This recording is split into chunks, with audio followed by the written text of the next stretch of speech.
စနေနနှစ်ထပ်ပွေတဲ့ကိုတာတေဆိုတာလေ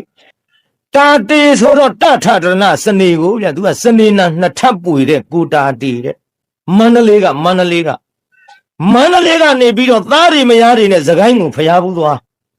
အဲ့ဒီတုန်းကသခိုင်းတရားကြီးမရှိသေးဘူးသခိုင်းတရားကြီးမရှိသေးတော့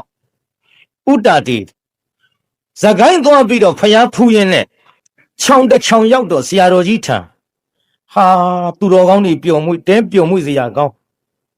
သူတို့မတော့စာတန်ပေတန်တရားသံလေးနဲ့ပျော်မွေ့ပြီးတော့နေကြငါတော့သားတွေမယားတွေနဲ့တော်ပြီဒီကိစ္စရက်တာကောင်းသာသနာ့ဘောင်ဝင်ထံရဟန်းပြုပြီးတော့သူတော်ကောင်းတရားတွေကိုငါကြိုးစားအထုတ်မယ်ဆရာတော်ကြီးထံရောက်သွားရှင်ဗျာတပည့်တော်သင်္ကန်းဝတ်ပေးပါဗျာစဉ်းစားအောင်လေဥတာတေရဲ့နောက်ကသားတွေမယားတွေနဲ့မစဉ်းစားဘူးဗျာတပည့်တော်ကစနေနနှစ်ထပ်ပွေခုဆိုခုမှဗျာခုဆိုခုမှဆိုတော့သင်္ကန်းဝတ်ပေးလိုက်ဒီလိုနဲ့တရားနာပြိဿရဲ့စနေနနှစ်ထပ်ပွေခုဆိုခုမှဗျာသင်္ကန်းဝတ်ပေးလိုက်သင်္ကန်းဝတ်ပေးလိုက်တော့တရားနာပြိဿရဲ့မိမများကပြန်တော့မယ်ပေါ့သားတွေသမီးတွေနဲ့ဟဲ့ပြန်ရအောင်မင်းတို့ဖေးကြီးတို့အဖေးသွားပြီးတော့ကြော့ကြဆိုပြီးတော့တရားနာပြိဿကြော့ခိုင်းတော့မရလို့သူကလည်းသွားကြော့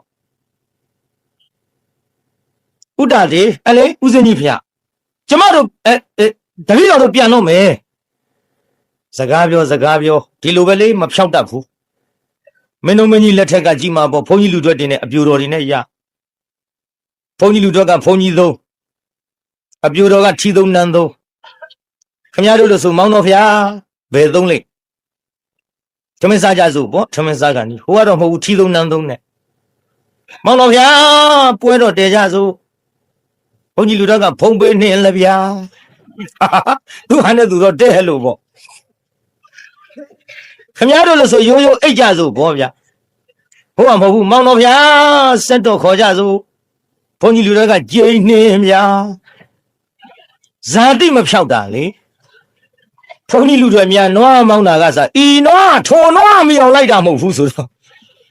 ဇာတိကဖြောက်ခဲတယ်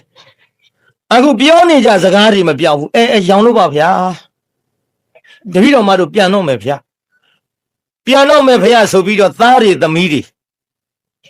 မြစ်စိတ်ထီအောင်သူလိုက်ပို့ပြီးတော့တရားနာပြိဿကြီးဟိုကငှက်ပေါ်တက်ဥတတရားကြောက်တုံးကြီးပေါ်ထိုင်